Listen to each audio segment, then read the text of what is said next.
तर जय महाराष्ट्र मित्रांनो, पुन्हा एकदा स्वागत आहे तुमचं आपल्या यूट्यूब चॅनेलवर. तर तुम्हाला माहितीच आहे, वन विभागमध्ये भरती निघालेली आहे 12,991 जागांसाठी. वन विभाग भरती ही SSCच्या कॅलेंडरनुसार पुढच्या महिन्यात म्हणजे जून महिन्यात येण्याची शक्यता आहे. त्यामुळे मित्रांनो, आत्तापासूनच तयारीला लागा. तर आपण पुढचे 30 दिवस याविषयी सखोल अभ्यास करणार आहोत. त्यामुळे चॅनेलवर नवीन आला असाल तर चॅनेलला सबस्क्राईब करा, व्हिडिओला एक लाईक करा आणि तुमच्या प्रॅक्टिस करणाऱ्या अन्य विद्यार्थ्यांपर्यंत हा व्हिडिओ शेअर करा, जेणेकरून त्यांना याची खूप मदत होईल. आणि मित्रांनो, या जागा वेगवेगळ्या पदांसाठी असणार आहेत. थोडक्यात ही वनरक्षक भरती असणार आहे. पाहू शकता, एकूण गुण 120 असणार आहे. ऑनलाईन तुमची परीक्षा असणार आहे. MCQ टाईप 7 प्रश्न असणार आहेत एकूण, आणि 120 गुण असणार आहे. म्हणजे एक प्रश्न 2 गुणांसाठी असणार आहे. मित्रांनो, तुम्हाला वेळ याच्यासाठी 90 मिनिट दिला जाणार आहे. तर मित्रांनो, यापुढे 30 दिवस आपण वन विभागाविषयी चर्चा करणार आहोत. मित्रांनो, यामध्ये तुम्हाला संपूर्ण माहिती मिळून जाणार आहे वन विभागाविषयी, म्हणजेच फिजिकल, मेडिकल आणि सिलेबस हा सर्व. आणि तुम्हाला मित्रांनो, याचे इम्पॉर्टंट क्वेश्चन्स आणि क्वेश्चन पेपर फ्रीमध्ये मिळणार आहेत पुढील 30 दिवसांमध्ये. त्यामुळे जर तुम्ही चॅनेलवर नवीन आला असाल तर चॅनेलला सबस्क्राईब करा, जर हे वेळ घालवू नका. त्याचबरोबर मित्रांनो, याच्यासाठी पगार असणार आहे 21,700, म्हणजे 21,700पासून पुढे 70,000पर्यंत तुम्हाला यामध्ये सहज पगार मिळू शकतो. तुमच्या पोस्ट वाईज असणार आहे मित्रांनो. त्यानंतर मित्रांनो, याचा सिलेबस काय असणार आहे, तर सिलेबसमध्ये तुम्ही इथे पाहू शकता.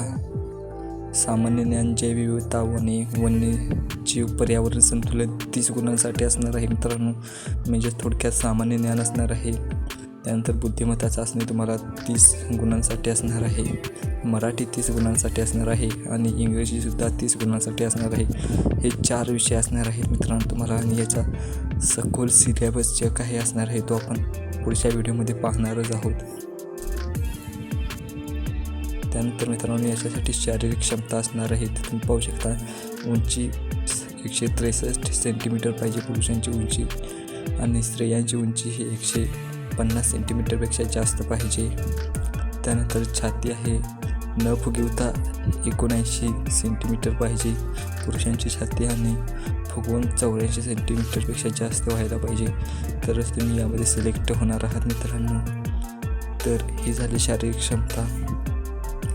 त्यानंतर अनुसूचित जमातीतील उमेदवारांसाठी काय असणार आहे मित्रांनो, तर त्यांच्यासाठी उंची असणार आहे 152.5 सेंटीमीटरपेक्षा जास्त उंची पाहिजे पुरुषांना, आणि स्त्रियांना 145 सेंटीमीटरपेक्षा जास्त उंची पाहिजे, आणि ती खास करून अनुसूचित जातीमधून तुम्ही पाहिजे तरच तुम्हाला हे.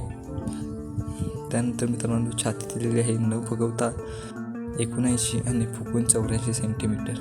तर मित्रांनो, हे असणार आहे अनुसूचित जमातीमधील लोकांसाठी. तर मित्रांनो, म्हणजे जे काही कास्टमध्ये येतात त्यांच्यासाठी असणार आहे मित्रांनो. त्यानंतर डोळ्यांचे इथे दिलेले आहे विना चष्म्याची डोळ्यांची दूरदृष्टी आणि जवळदृष्टी. तर मित्रांनो, दूरदृष्टी दिलेली आहे. अधिक चांगला डोळा 6/6 किंवा 6/9 दिलेला आहे. वाईट डोळा 6/12 किंवा 6/9 दिलेला आहे. तर मित्रांनो, हे काय आहे ते तुम्ही डॉक्टरांना विचारून तपासून घेऊ शकता मित्रांनो. एकदा मित्रांनो तुम्हाला या तपासून घ्यायचं आहे आणि मगच फॉर्म भरायचा आहे मित्रांनो याच्यासाठी. त्यानंतर शारीरिक क्षमता काय असणार आहे तुम्हाला, म्हणजे शारीरिक चाचणी असणार आहे. यामध्ये पहिल्यांदा येतं धावणे तुम्हाला 80 मार्कासाठी असणार आहे मित्रांनो. तुम्हाला लेखी परीक्षा तुमची 120 मार्काची आणि धावण्याची चाचणी तुमची 80 मार्काची असून 200 मार्कावरून तुमचं मेरिट बसणार आहे. त्या 200 मार्कामध्ये तुम्हाला किती मार्क मिळाले याच्यावरून तुमची पोस्ट मिळणार आहे तुम्हाला मित्रांनो. ते धावण्यामध्ये येते पहिल्यांदा पुरुष 5 किलोमीटरमध्ये पुरुषांसाठी 5 किलोमीटर धावायचं असतं 30 मिनिटात, आणि स्त्रियांसाठी 3 किलोमीटर 25 मिनिटात. मित्रांनो, यामध्ये तुम्हाला जर तुम्ही 17 मिनिटात 5 किलोमीटर धावला तर तुम्हाला 80 मार्क मिळतात, आणि त्या मागोवा मित्रांनो तुम्हाला 17पेक्षा 1 मिनिट म्हणजे 18 मिनिटं 19 मिनिटं असं 1 मिनिटं जसा वाढत जाईल तसा तुम्हाला 5 मार्क कमी होत जाणार आहेत. ते आपण थोडक्यात पाहून घेऊया, पुढे पाहणारच आहोत. त्यानंतर मित्रांनो, तुमची शारीरिक क्षमता तपासण्यासाठी चालणे तुमचे घेतले जाते मित्रांनो. याला मार्क नसणार आहेत, पण हे चालणे हे मित्रांनो तुम्ही केल्याशिवाय तिथे तुम्हाला सिलेक्ट होणार नाही तुम्हाला, त्यामुळे चालणं हे इम्पॉर्टंट आहे मित्रांनो. पुरुषांना 25 किलोमीटर चालावं लागतं 4 तासामध्ये आणि स्त्रियांना 16 किलोमीटर 4 तासांमध्ये पूर्ण करावं लागतं, तरच तुम्ही सिलेक्ट होऊ शकता. त्यानंतर कालावधीनुसार गुण दिलेले आहेत.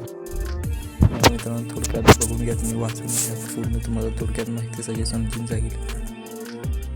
तर मित्रांनो आजच्या व्हिडिओमध्ये एवढंच होतं. आय होप तुम्हाला व्हिडिओ आवडला असेल. व्हिडिओ आवडला तर लाईक करा. पुढचे 30 दिवस तयार राहा मित्रांनो. आपण वन विभाग विषयी संपूर्ण मार्गदर्शन पुढच्या 30 दिवसात देणार आहोत. तर आजच्या व्हिडिओमध्ये एवढंच होतं. जर तुम्हाला व्हिडिओ आवडला असेल तर लाईक करा, शेअर करा, सबस्क्राईब करा.